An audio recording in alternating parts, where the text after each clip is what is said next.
upon a child of God. He was walking along the road. I asked him where he's going, and this he told me. I'm going down to Yasgur's farm, gonna join in a rock and roll band, get back to the land and set my soul free. We are stardust, we are golden, part of life's bargain. We got to get ourselves back to the garden.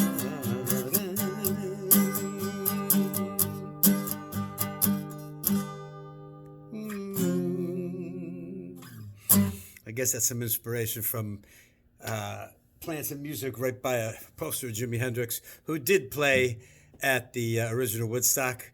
And, he did that great version of the national anthem. Wow, wow, wow, wow, wow, wow. Right? Yes, that's some inspiration. My other inspiration, my main inspiration for even thinking of this song was this week's Torah portion, which is called Mishpatim, or it means laws.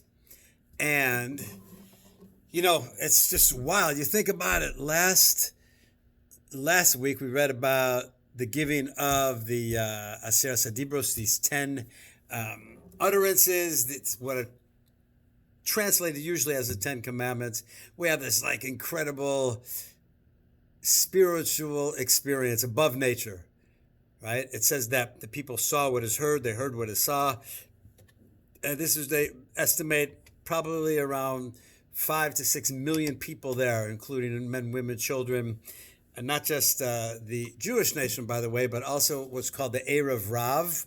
And the Erev Rav is the what's known as the mixed multitude. Okay, these are people who wanted to leave Egypt behind, and that the culture of ancient Egypt. They weren't into the different kind of, I guess you would probably call it idol worship in those days. Some people worship the Nile, some people worship the crocodile, the stars, the various heavenly bodies, the sun, and along comes Moses and the Jewish nation. They're talking about one God made us all. But I love that thing from the beginning. I came upon a child of God. He was walking along the road. I asked him, where you going? And this he told me. A child of God. Think about that concept. Think about that concept, that everyone you see or meet in this world, everyone is a child of God, has a spark of this divinity within them, has a spark of this infinite within them, and it's godly, a spark of godliness within them. They are godly. We are all children of God.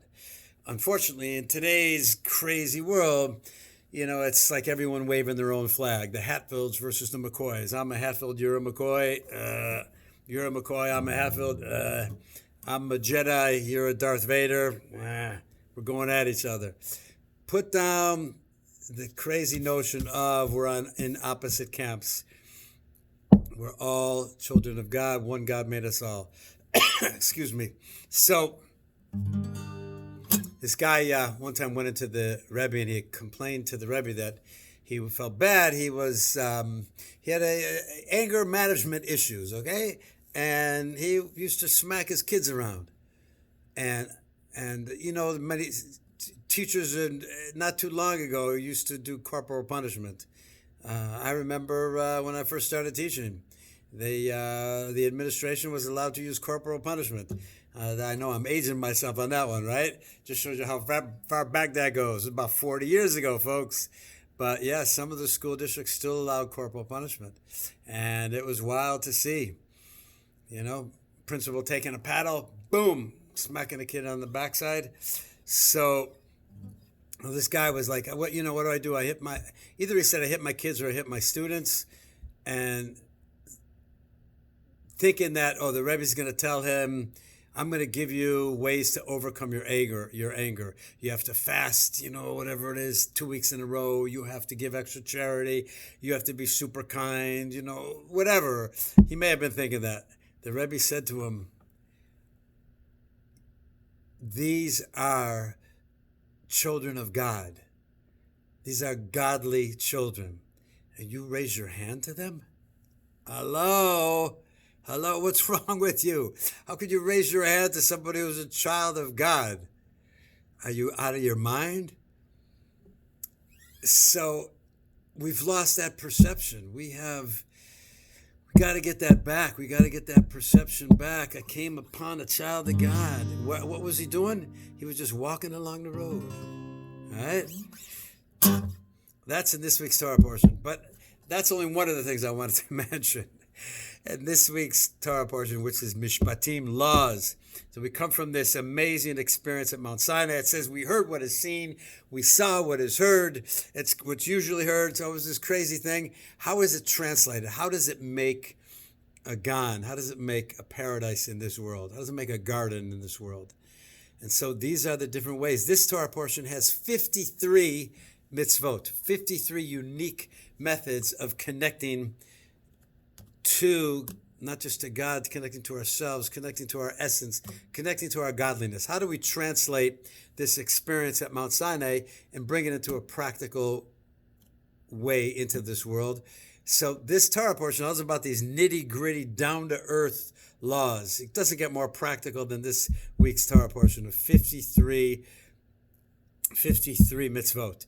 And 53, by the way, is the numerical equivalent of the word gan. Gimel and Nun. Gimel is 3, Nun is 50, 53. Gan means garden, paradise. Gan Eden is the Garden of Eden, right? Paradise. And what are these laws involved? These mitzvot. It deals with protecting the rights of indentured workers. And if somebody is cruel to them, then the guy is penalized. He has to let the workers go. The penalties for murder, for kidnapping, assault, for theft. The laws dealing with loans. The laws dealing with the 4 types of guardianship, whether you hire somebody to watch your stuff, whether they do it for free, there's somebody who borrows something. These intricate laws. Laws deal with not to mistreat people. It also has the laws of kashrut, not to mix milk and meat together. And this is for people who keep kosher, obviously. So these nitty-gritty, intricate laws. But that's how life is in the details. You could think, oh, wait a minute. Hey, this weekend, I know a lot of my listeners here celebrate Valentine's Day. You give out hearts, you give out candies, you give flowers, which is nice. But it's got to be more than that. There has to be you can give out flowers, you can give out candies, but if you're going back to being a mean old self, you're not going to win anybody's love, right? It's how it's translated practically.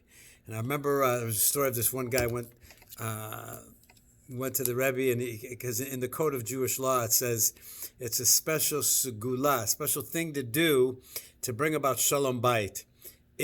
Which it means peace in the home. In other words, peace between a couple. And so it says there that if the man folds up his talit, that's the prayer shawl, the long prayer shawl that you wear to pray in, and if you fold that up after Shabbat, that's a special segula, special thing to do that increases shalom bayit. So he says to the Rebbe, I do that, but my shalom bayit still stinks. It's still bad news. The Rebbe said to him, what I think is an incredible line. He says to him, I don't know, this is what the Rebbe told him. He said, I don't know about folding up your talis. You might try washing the dishes. So life is in the details, right? That's bringing the gan into practical, down-to-earth, everyday sort of activities we can do. So the Code of Jewish Law is the same. You start by cleaning up after yourself. Fold up your talis, pick up your socks, pick up your shoes, whatever it is, and then do things to help around the house. It doesn't have to spell it everything because that's common sense. Now, unfortunately, like my grandma used to say, the common sense, unfortunately, is not too common, perhaps especially these days. So if we can translate that into something practical and down to earth, then we've come a long ways into bringing making this world a Gan Eden, making this world a garden. So we got to remember, we got to live in this world, folks. Practically speaking. All right. By the time we got to Woodstock, we were 500,000 strong, and everywhere was a song and celebration. And I dreamed I saw above the jet planes riding shotgun in the sky, turning into butterflies across our nation. We are stardust, we are golden, we are caught in life's bargain, and we got to get ourselves back to the garden.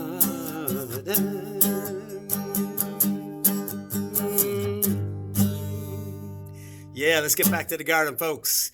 So I want to wish you all a great weekend. Happy new month of Adar to everybody. You're celebrating Valentine's Day. Cool. Remember, life's in the details. It ain't enough just to buy flowers and some chocolates. It's what we do. It's what our actions are. Okay? So we've got to have some good actions, y'all. And amazing that 53 the number of special ways of connection in this week's Torah portion equals the word Gan in Hebrew, which means paradise, the garden. We got to get ourselves back to the Gan, back to the garden. Peace out, y'all. Shabbat shalom. Happy new month, and have a great weekend.